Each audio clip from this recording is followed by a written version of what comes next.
As Independence Day rolled near, I was thinking that it was too bad that my Independence-themed locomotives didn't have better sound decoders in them, and one of them didn't have sound decoder at all.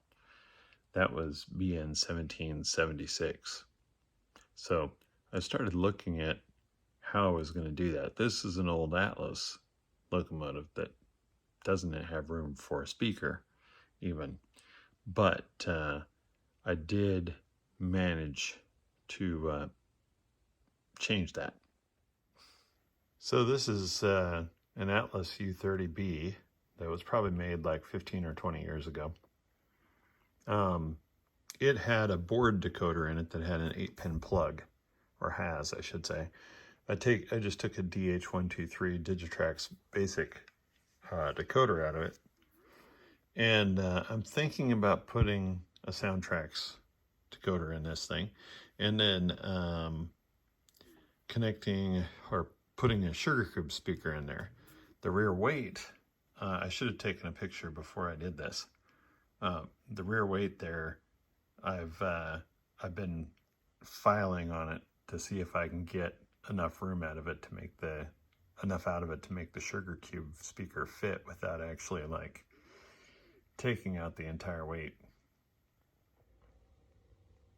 Time to try it in a manual fashion. Okay, so it's not perfect, but I think it will suffice. And note to you guys out there, you know, I used a Dremel and a metal grinder on this thing and a file. But the hacksaw, if clamped down to the bench, probably would have been the best way to go to start with. It would have been the fastest way to remove that.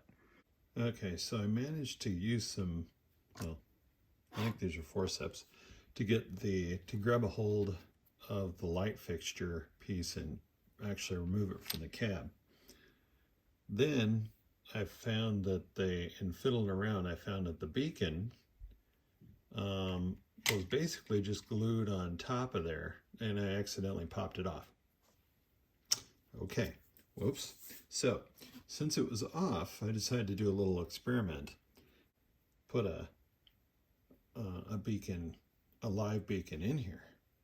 And so I fed this through that hole after I drilled it with the pin vise, and the whole thing went all the way through the hole without even making it any bigger than it already was. So now I'm going to see if I can mill out this center of the hole a little bit and see if I can actually fit the LED up in there. And I'm just doing that with my pin vise.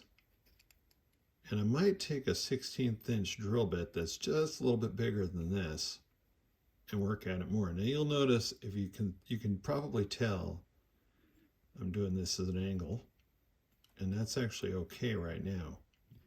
So let's see how that looks off the bat. Let's see. Yeah, that looks good. I'm just gonna do a little bit more this way. Yep. So far, so good, as the saying goes. All right, so maybe it's time for that 16th inch bit. See, this is actually pretty big. And well, comparatively speaking, right? And I think I can get that I can probably glue that little puppy on there and get it to stay if I can get enough of an indent there. And then I can glue that to the top of the locomotive. I have found over the years that plastic is often so soft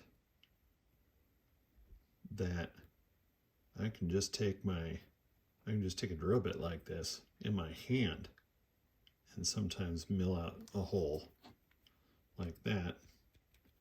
Now that's kind of rough, so what I'm going to need to do is probably take my hobby knife and cut that back. attempting to glue the LED into the beacon with some medium CA, and I've got the beacon attached to my cutting mat with double stick tape. So what I'm trying to do now is feed the beacon wiring between the lens for the light and the roof of the cab, in hopes that when I put the cab back on here, I can get it through the hole there, and this will help hold it in place. All right, so now the wire is run from the beacon to the inside of the hull of the body, and I still need to put a resistor on that. I need to find out what a 1500 ohm resistor looks like on one of these LEDs. So, time to do just that.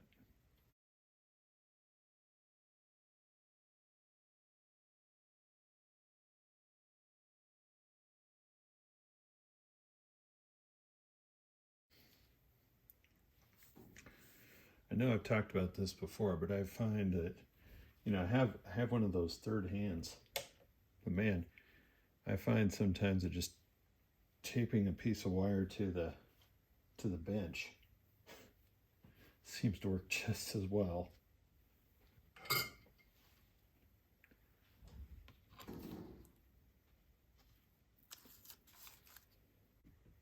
Let's see if the beacon still works. And after all that, my hands are shaking like a leaf. Could be the Mountain Dew I had for lunch.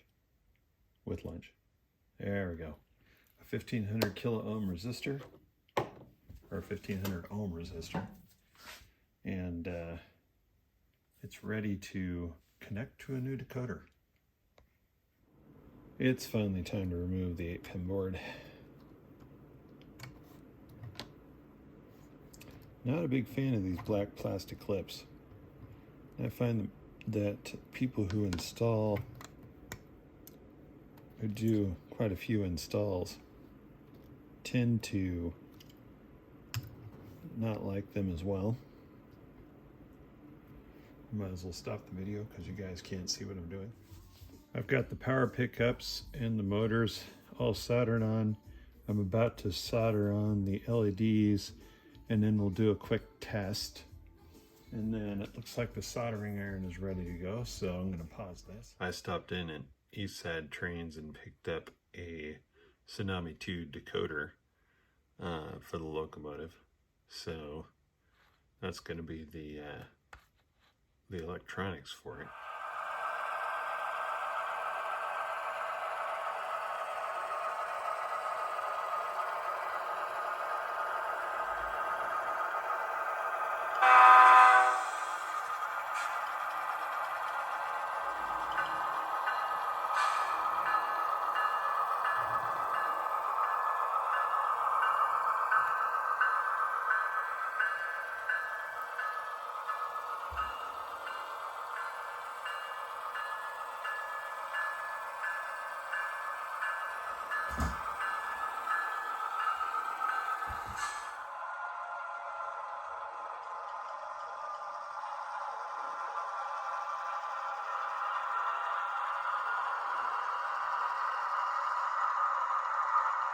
I'm pretty pleased with the way this project turned out.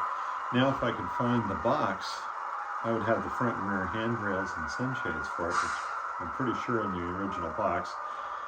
When I used to take these things to shows a lot, I didn't bother putting them on because I was afraid they would get lost. Now I can't find the box, of course. Figures, right? I also need to replace the firecracker antenna that got broken off at some point. Just so you guys know, as I was doing some research on this, I discovered that Broadway Limited had come out with a newer U30C that had DCC and sound installed. However, they didn't put a beacon on the top of it. And 1776, in the time that it was painted in this scheme, had a beacon. So I'm still really pleased that I went ahead and did this project. Hope you guys enjoyed the project. If you have any questions, leave it in the comments. Have a great day. Enjoy your trains out there.